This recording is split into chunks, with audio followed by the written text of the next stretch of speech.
Let's talk about fighting. That topic is trending in my office this week.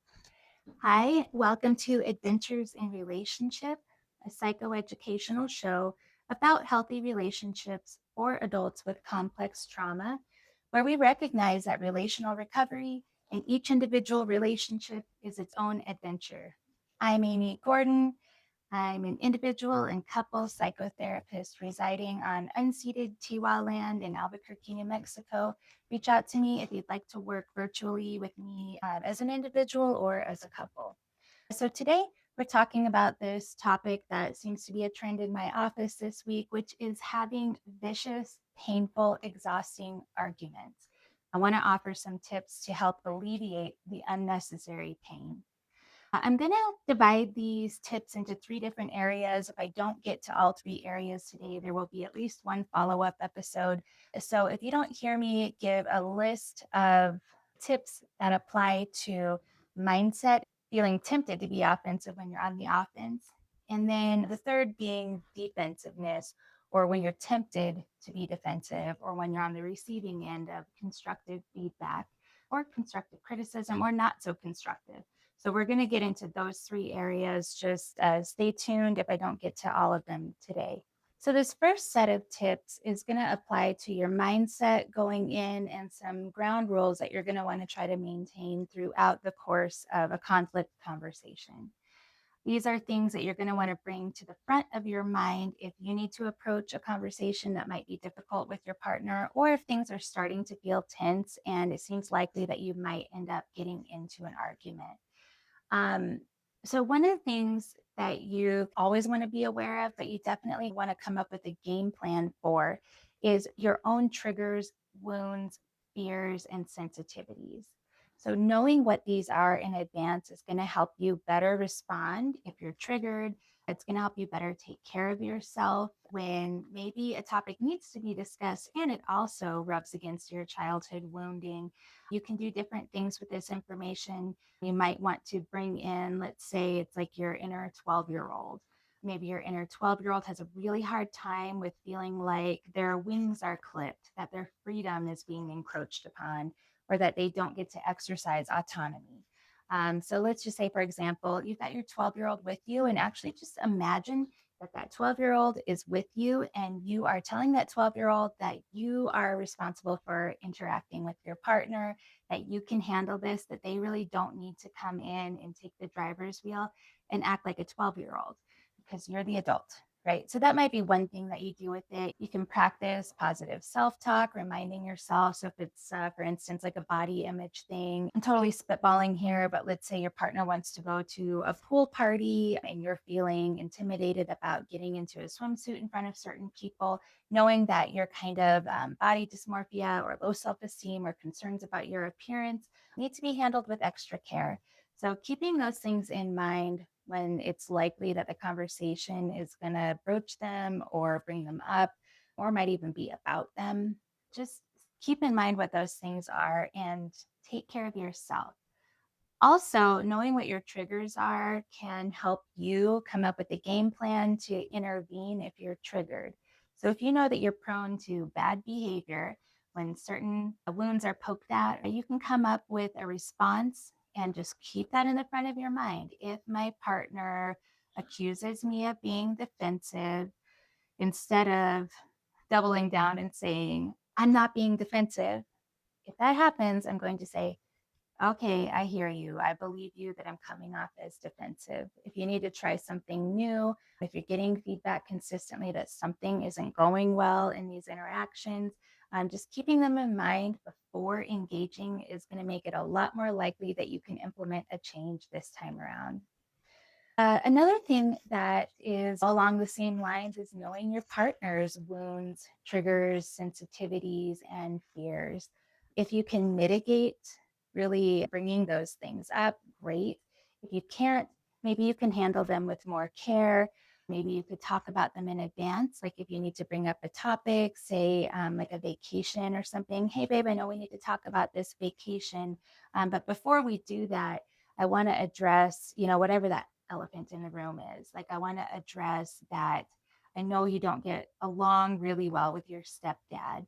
So, knowing that he's going to be there, before we even talk about the vacation, let's talk about your stepdad and kind of our plan for how to manage your stepdad on this trip. Because I feel like just talking about the trip without going there first is just going to bring in a lot of unnecessary tension. And if we can tease that out, great. So that might be one thing. I mean, with your and your partner's wound sensitivities, fears, and triggers, this could look like all sorts of things, but just don't go in assuming that these things aren't going to come up. Be ready for them. Another thing that is really helpful from the get is to know your cycle. In EFT, they call it a cycle, a negative cycle or a conflict cycle. In what is it called? RLT, relational life therapy. Terry Real calls it the more, the more. The more you do this, the more they do that, that sort of thing. But knowing what that cycle is in advance is going to help you stay out of it. And you can put some intention into shifting that.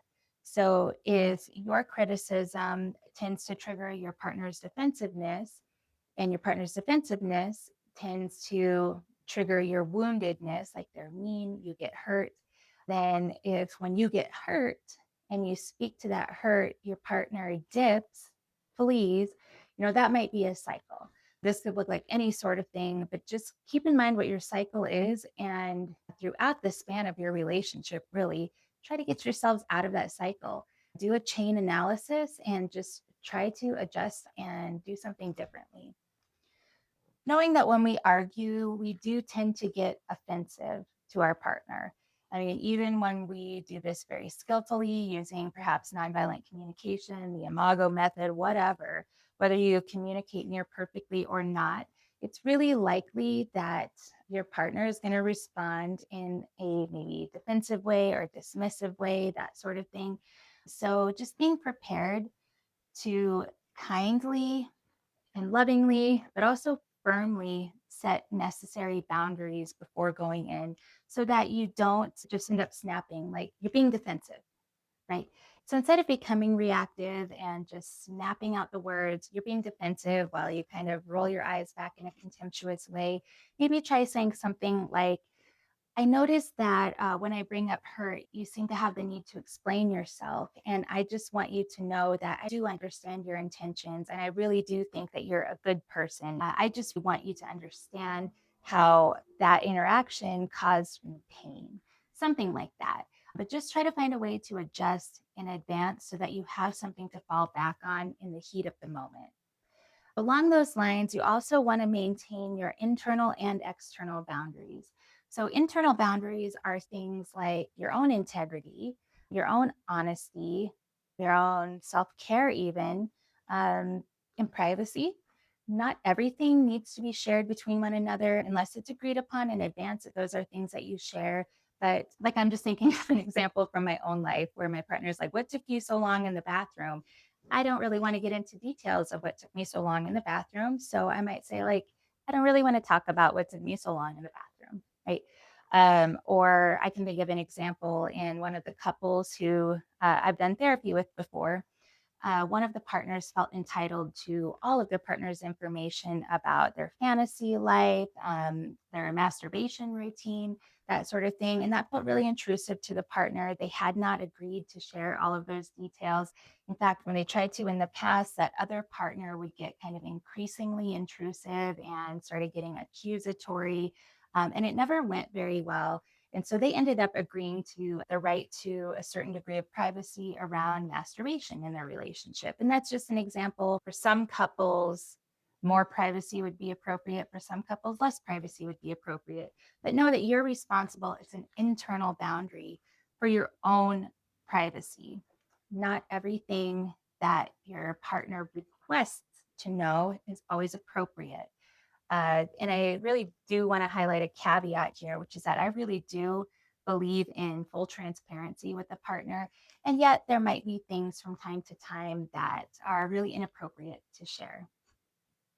In terms of external boundaries, what I'm talking about is essentially refusing to be abused. Knowing that you're going to try certain things to appropriately and maturely rein it in if your partner is starting to get abusive. And I use that term liberally. I think that abuse is really common in relationships. Verbal and emotional abuse is really common. I'm definitely not talking about physical abuse. There is absolutely no shared responsibility when it comes to physical abuse or sexual abuse. That type of violence is sociopathic. And I really want to encourage anybody in an explicitly violently or sexually abusive relationship to leave. Emotional abuse is unfortunately and disturbingly common. And I'm all about you exiting those relationships. If somebody is emotionally immature, if somebody is emotionally violent, verbally violent, I recommend getting out. However, I know that a lot of folks want to try to make it work, or at least want to test the relationship to see if they can, if their partner is willing to step up and become more responsible, become more loving, become more relational. So if you just want to try these steps, if this is just an experiment so that you can gather some clarity as to whether or not the relationship is workable, great. But I want you to also be able to protect your boundaries in those moments. And it's reasonable to expect there's going to be some stepping on each other's toes, the toe boundaries a little bit in any given argument. So going in and expecting perfection is really unrealistic. However, there are certain things that if you really can't abide, if this is really previously agreed on, or you've previously stated a certain thing, you have every right to stand up for that principle, which might even include leaving. This is not the same as an ultimatum.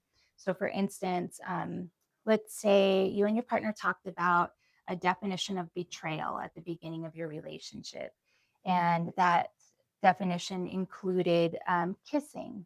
Your partner went to let's say a bachelor or a bachelorette party or whatever, and a stripper ended up kissing them, and they're like, well, I couldn't help that. That doesn't count as a betrayal. Like, the stripper just came up to me and kissed me, like there was nothing I could do about it.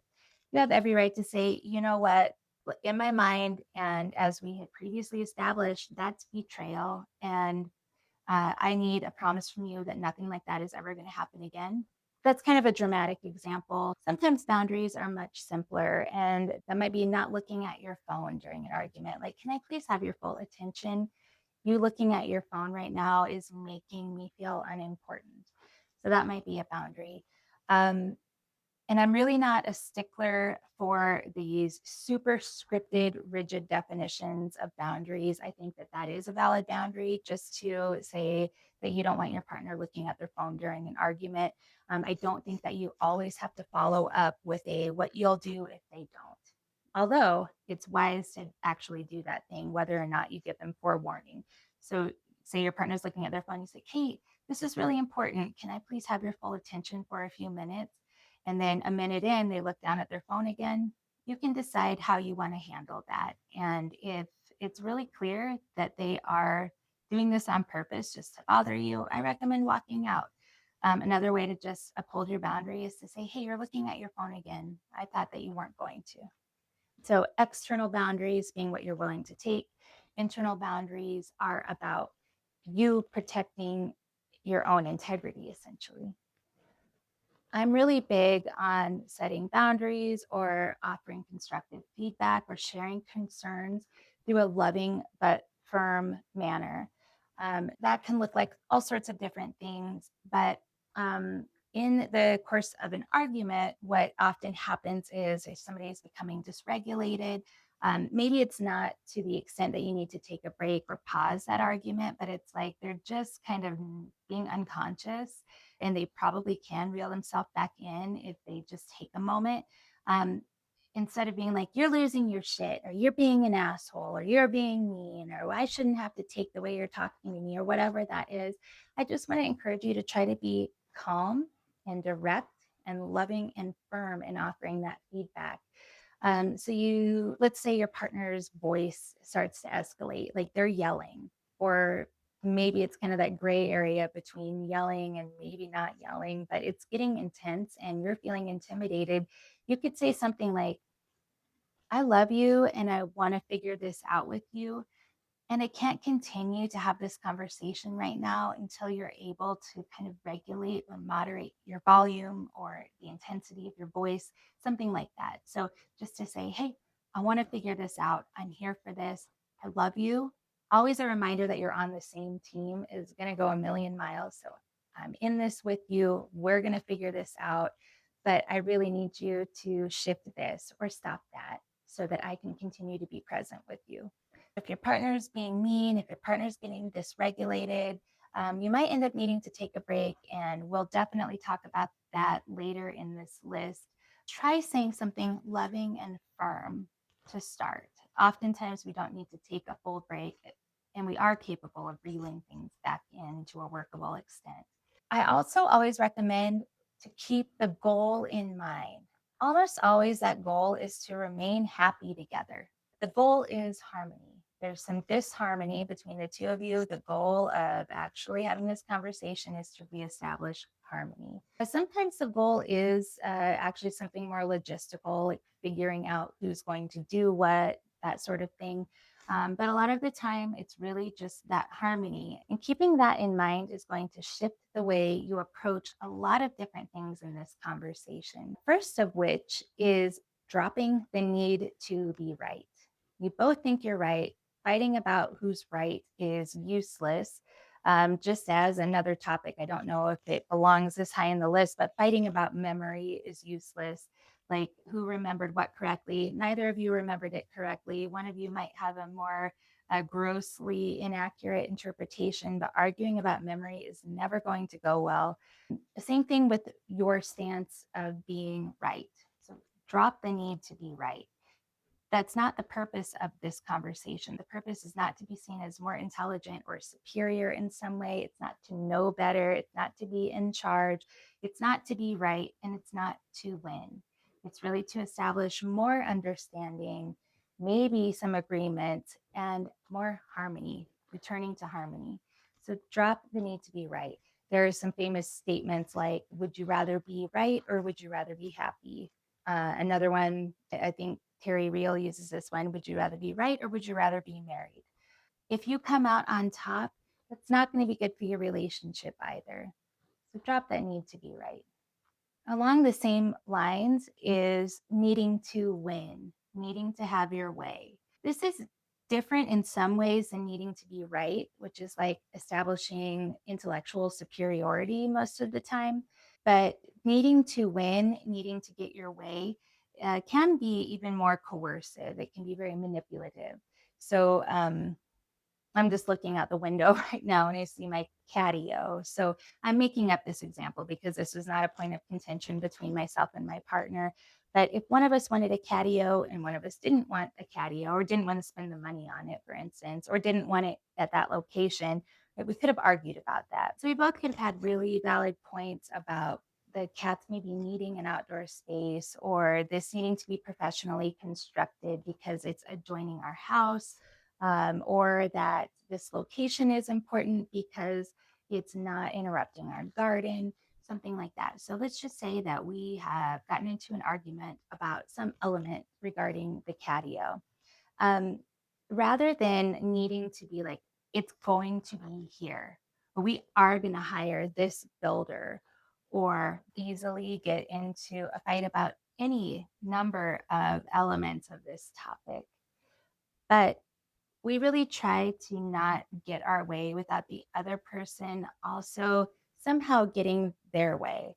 So it doesn't mean about the exact same topic. Let's say, for instance, my partner really wanted the catio, and I didn't want to spend however much money on the catio, but I really want a hoop house, and the cost is pretty comparable. So we might decide that, okay, we'll get the catio as long as you promise I can get the hoop house. Or if the cost is a major factor, it could be like this builder versus that builder. Partner really wants this builder. I'm really concerned about how expensive that builder is. So we find some in between that makes us both happy. There are a million examples of potential win win solutions, and I see them every day in my office, things you would never expect.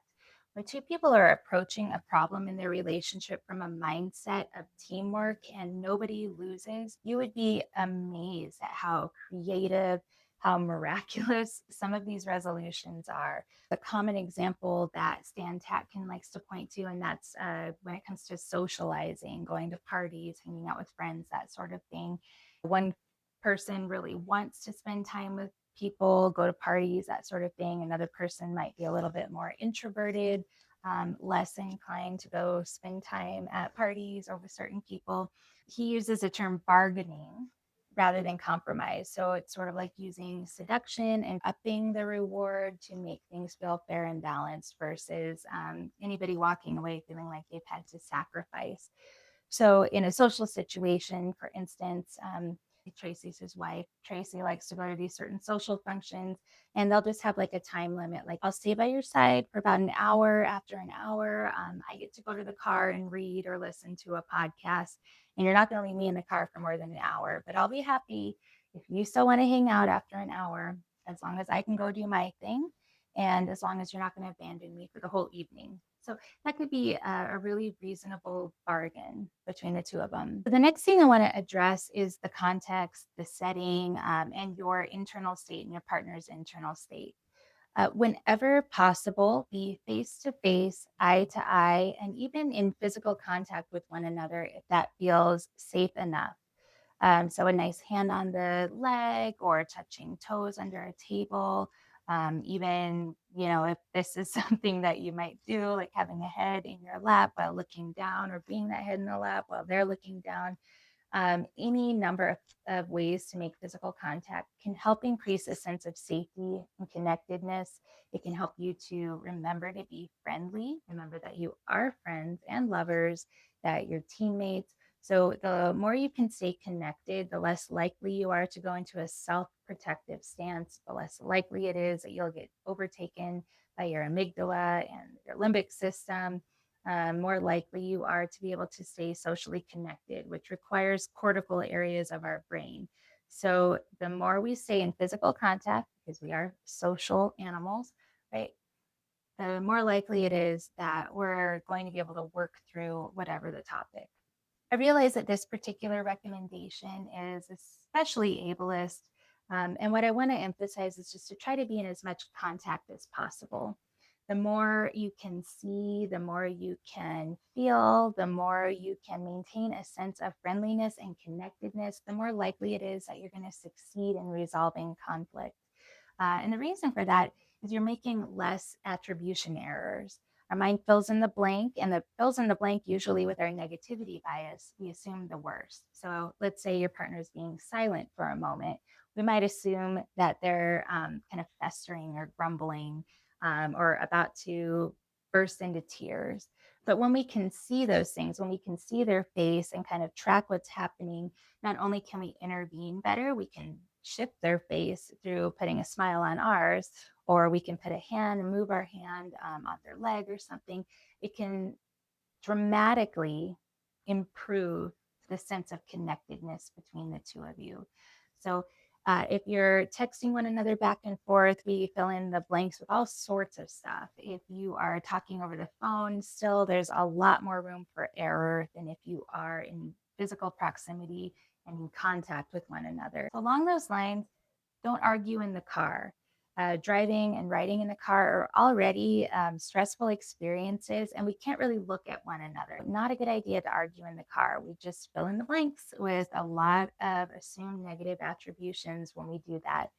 If you're walking, stop and sit. Don't fight in public. Don't fight at a friend's dinner or when family's around. Having an audience exacerbates how stressed we are and how much we perceive threat in our environment and threat in our partner as a result. Try to be comfortable. A living room, a dining room, sometimes just changing the setting can be good. So if you're laying in bed watching TV, and something comes up, maybe something comes across the screen and you start getting into it about something you disagree about, if it starts getting tense, say, hey, maybe we could take this to the table for a minute. I want to be able to see you. I don't want to have to crane my neck. But even just getting into a different setting can help in a number of ways. It can kind of shift some emotions. It can help us regulate as we bilaterally stimulate walking right to a place, sitting upright. These shifts, this somatic engagement, can help us to regulate and get in the right headspace. It can also give us a moment to kind of prepare for the ways we're going to have to care for ourselves and our partner in this interaction. But do also make sure that you are comfortable. And if craning your neck is painful or whatever, just find a way where you can both comfortably sit and be in contact with one another. Also, make sure that neither of you are hungry or tired. Don't go into something when your partner walks in the door from a long day at work. If you haven't eaten yet, if they haven't eaten yet, if you're out gardening and you've got heat exhaustion or some elements of heat exhaustion, like all of these things, think about physical state. If either or both of you are intoxicated, I highly recommend tabling that conversation for another time. You want to make sure that you're both showing up regulated and with as much capacity as possible when we're having these tense conversations. So, hunger, sleep, exhaustion, stress, intoxication, these are all factors you need to keep in mind, as well as just anything that would make regulation more difficult. I also think it's a great idea to get your partner's consent. Most partners are available immediately. Some partners are rarely available immediately. And most of us are kind of in between. So just bringing the topic up, like, hey, I really want to talk about dinner with your mom. Do you have a minute right now? And getting consent is respectful and is also going to set you up for greater success in having this conversation. So ask, is now a good time to have a conversation about this topic that's important to me? You fill in that blank. And if it's not a good time, if the partner's like, no, I'm like in the middle of this and it's really frustrating. Can we talk later? Yeah, talk later.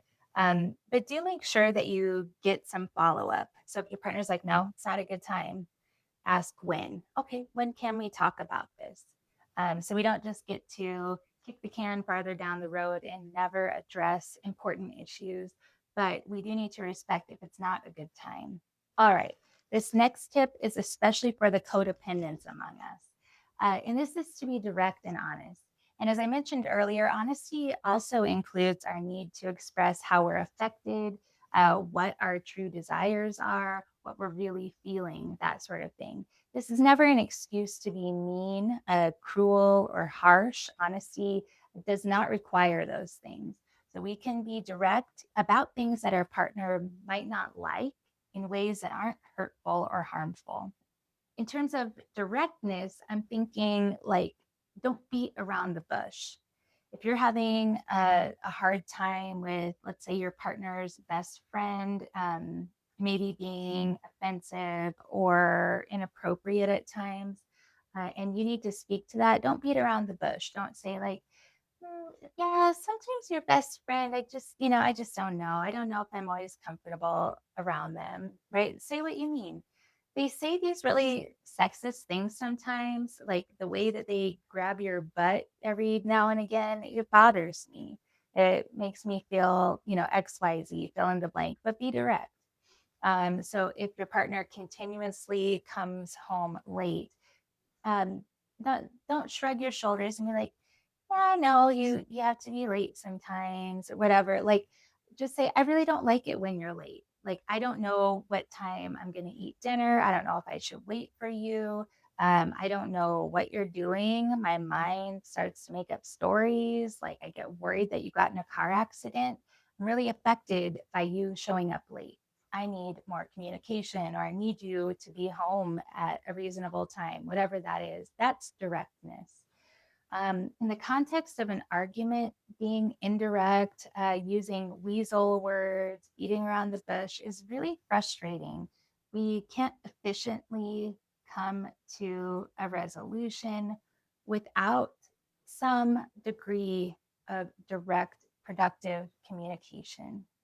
And the last thing that I'll say, which I know I've referred to already a little bit here and there, is to maintain a friendly, collaborative, team oriented attitude. In my office, sometimes I'll throw a hula hoop out on the floor, and all of these topics of conflict that come up with couples, I'll write them on sticky notes and I'll throw them in the circle. And I get the partners to look, they're side by side, they'll turn outward, look at the hula hoop. And I want them to approach their problems like that, as outside of them, not between them. This is a great orientation for couples, not seeing problems as between them, but outside of them to be approached as a team together. Stantatkin refers to secure functioning couples as a two-person psychological system. And within that two-person psychological system, we really need to start looking at the problems that arise, even if it looks as one person's problem or the other person's problem, to really recognize that that's a problem in your relationship and to both approach it together is going to get you so much further than turning on one another. I know we talked about win-win solutions and all of that, and I don't want to get too far into the weeds as to what all of these things look like. I just want you to have a short list. So I'm going to go through these one more time, just pretty quickly, so that if you want to take notes, you can.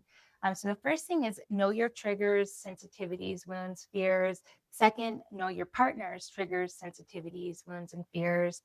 Uh, Third, consciously stay out of your relationship conflict cycle. Fourth, be prepared to kindly and firmly referee bad behavior like dismissiveness, offensiveness, and defensiveness. Next, maintain external boundaries. Don't allow yourself to be abused. Uh, Maintain internal boundaries, honesty, privacy, integrity, and self care. Be loving and firm in boundaries. For example, I love you and I want to figure this out with you, but I can't continue this conversation right now if you keep fill in the blank.